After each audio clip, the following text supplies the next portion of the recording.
So I'm Ken Levy. I'm the Visual Studio Data Product Manager. Okay. And our group has basically two groups in one. It's the Visual Studio Data, which is the SQL Server tools that are in Visual Studio, essentially Data Explorer, so forth. And then also the whole product of Visual FoxPro, which we're working on shipping version 9 next month, which would be December, because right now it's November as we're recording. Yep. I've been hearing good things about 9. So. Yeah, a whole lot of it's based on customer feedback. It's fully backward compatible. Okay. So just a few days ago I came back from speaking in Amsterdam and Frankfurt and Paris at various events, and it seems to be the common feedback is it's the best new version since Fox 3.0 about 10 years ago. Wow.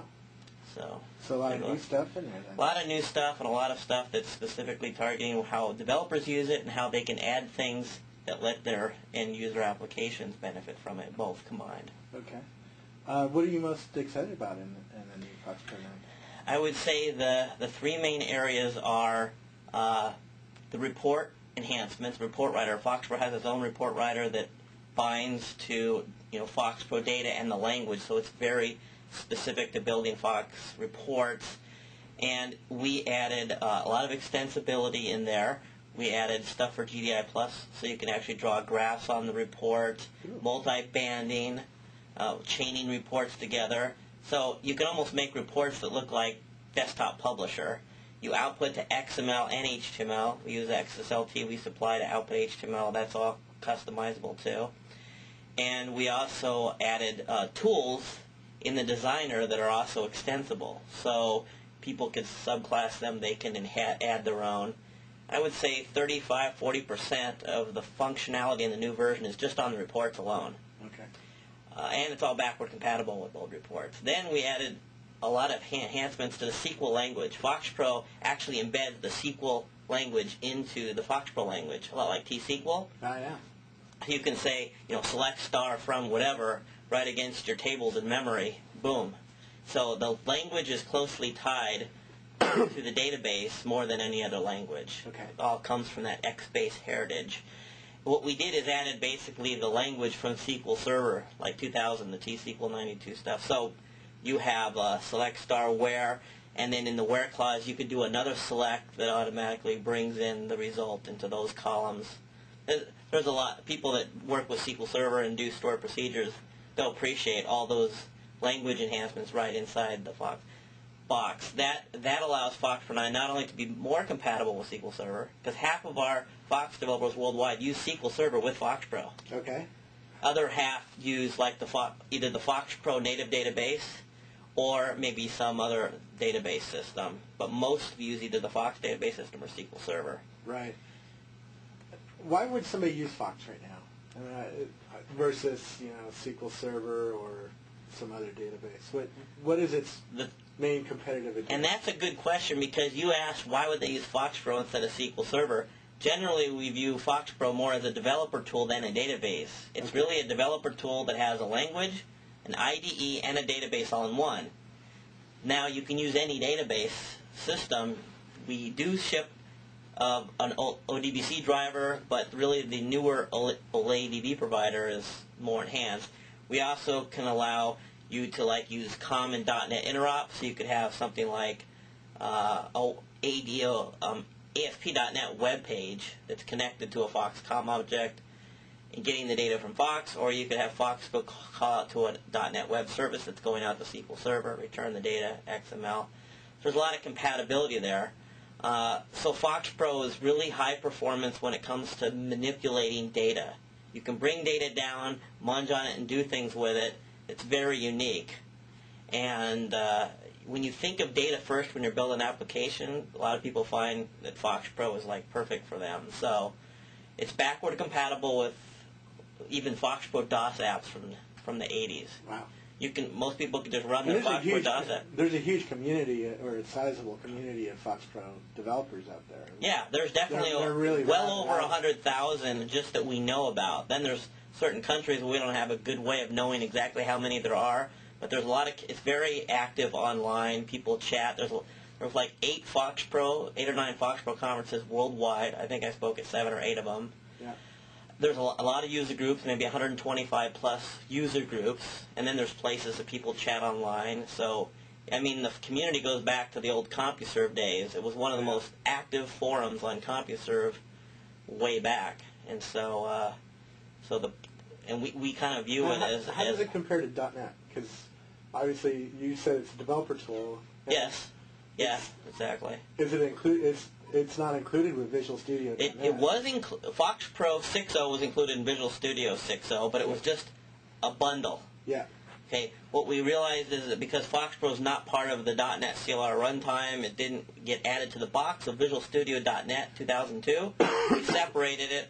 FoxPro 7 has its own ship schedule, its own product development efforts. We do view the two products working well together. When you're doing things like ASP.NET or a web service, we generally recommend, a lot of companies do use .NET, ASP.NET, or a web service, and then connect to Fox.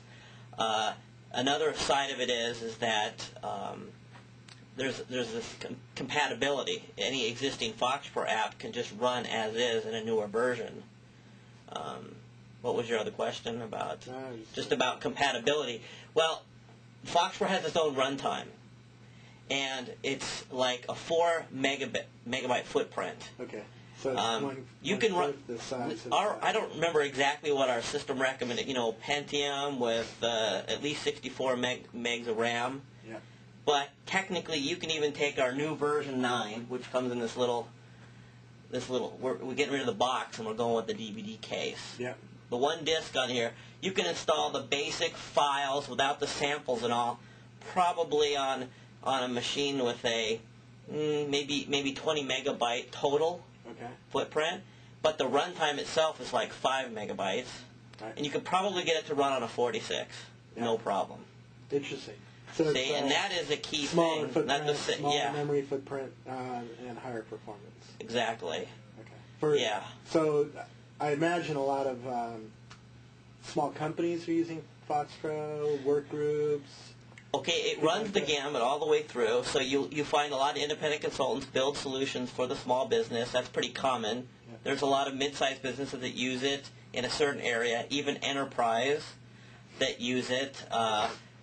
So what they do is they usually use it in certain segments. It's not necessarily in the corporate wide. You just don't find that too much. It's usually certain packets depending on their needs for the line of business. But like I said, whenever there's a lot of data manipulation going on, it could be good middle tier just alone or standalone. I mean, it's used in a lot of various applications. One example, when we did the FoxPro 8 press release last year, one of the mentions was a application called JFast. Now this application uses SQL Server on the back end, uses FoxPro as the main interface and middle tier, brings the data down, does a lot of manipulation and customization, has an ActiveX control on it, does mapping, and it's used inside the Pentagon for the U.S. military to handle all logistics of movement of troops and supplies worldwide. And so that, the reports even go to the Secretary of Defense or the President. Wow. And that application started in DOS before 1991. Wow. And so basically, they've been evolving it and adding features, and there's certain things that are done in FoxPro that they find really unique, especially like, here's a technical thing. When you do a select statement, like select star from customers where, normally you just put an expression, a Boolean expression, like where state equals Washington and city equals Seattle.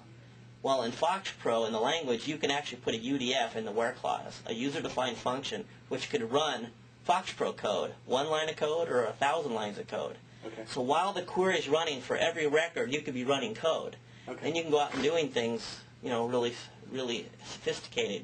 That's something you can't do right now in ADO.NET or any of the .NET languages. Got it. Why don't you give me a demo? Okay. Show me what's cool. Okay. And why are you stuck with this little laptop, man? I thought this was Microsoft, right? Well, it's good for travel, this particular one. Yeah. I'm just giving you a heck. Close this down. Well, like I said, it runs great on a machine like this. When you first bring up FoxPro, what you normally see is this command window. And the command window, it's very interactive in the sense that I can come down here and I can say something like DR and see files on the disk. It goes to the screen. Or I can set variables right here and print X and it goes to the screen. And you can say, you can actually grab the text and hit enter and rerun that code. Okay. So there's a lot of things that are driven from this command window. What am I seeing on screen here? What are you showing me? What I'm showing you is how the command window allows you to just run code interactively, and you don't actually have to open a source program, type in code and compile it and run it to see the results. Oh, wow. So you're putting code in that. Yeah, I can put code right in here, especially here's a good example. I can just say create Global 1. And I come in here just by this basic table, and I can just say name, and I can use our new varchar type, which we leverage from SQL Server for compatibility. This is new in 9.0. And then I could say something like image, and I can use the new blob type. And I can just say OK. And now I can say browse. And I can just add, let me just up the font here, just so you can see it better. If I say bold here. Now I can just say Robert like this, and then I can add a new, Ken like this. And you're sitting here working with the data, this interactive. Notice I didn't even write a program, I just created a new table. Wow. I could go in here and say MODI structure, and then I could add a new field here called something like test. Right, now I'll close it, and I'll say append blank. Notice we have the full IntelliSense in the language. You say browse last, and you get another table. What I could say is, watch, I can just say replace all tests with something like, let's say, something like test 1, and now I've just updated it, see? So you can have this language replace all these, they can have 1 million records in there and do it in a split second. Wow, that's really cool. You can then, of course, use the SQL language here. Notice we have the IntelliSense, you have the whole SQL language here. Select star from Global 1. And then you get a query result. What's really cool about Fox is now I have this in a cursor memory, and I can now query this one. See, I could say select star from, I have to give it the name, but basically you query from here so you can keep querying results. That's another thing you can't do natively in ADO.NET at this time. That's pretty cool stuff. So that's just basic data manipulation. What we do since FoxPro 8.0 is we ship a task pane manager. It's something we kind of leveraged in the idea of Visual Studio where you have this like start pane, right? Yeah. And you can launch things here, like you can open a project here and just click on, this is especially for new users and so forth. It's like what's new. We actually have XML on our website, and it pulls down so we can update the news here. Oh, wow. And then we also have like a community pane where you can come in here and we actually allow people to hook in stuff from the community. Wow. Now we have like solution samples. So there's all kinds of samples you can run, like what's new in FoxPro 8 or 9, and run samples. We also have, we did like a sample, and we just implemented Minesweeper in a little FoxPro program, which is kind of fun. Wait a second. It was mostly for sample code. All right. We added a collection class. So you can write games in Fox? Sure. We even support GDI Plus, so you can do stuff. So it's a full programming Most people, most people don't use FoxPro. In fact, everything you see here was written in FoxPro.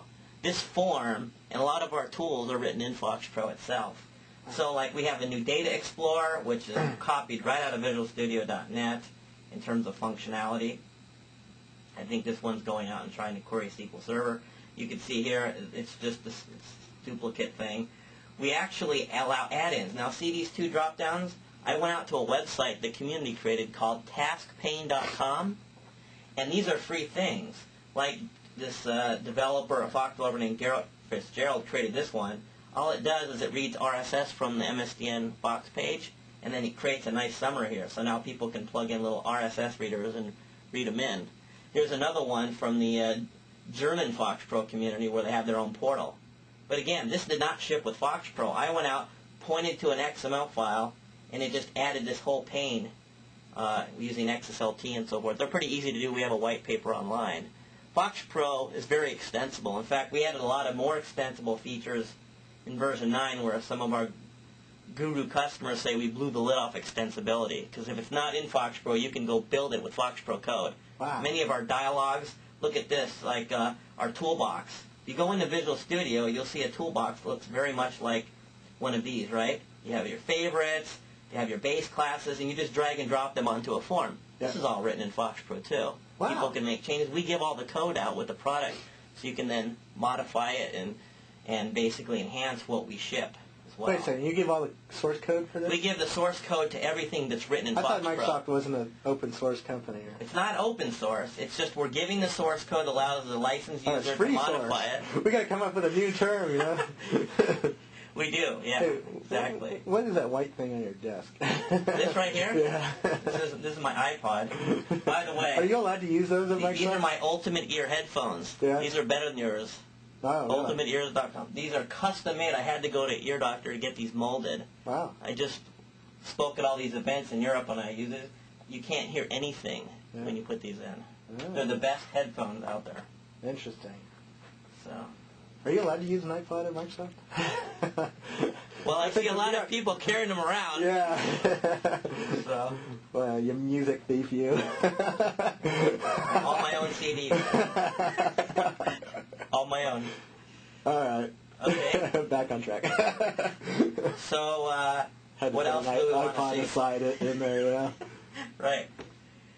So some people ask, does FoxPro run on a device? The answer is no, not natively. We didn't make the runtime run on like a Pocket PC or a smartphone.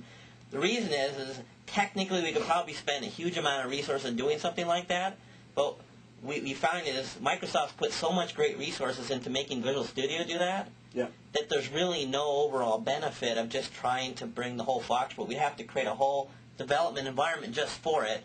You'd have duplicate efforts. The same goes for web development. We basically say ASP.NET is a great web development platform for FoxPro applications because you can connect through com.NET Interrupt, OLADB, or XML Web Services. Everything's totally compatible in Visual FoxPro 9.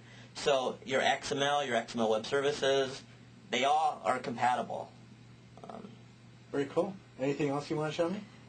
Yeah, I want to show you because I talked about the report so much. Let me go in. Our batteries are running out, so. Let me just show this last little report here.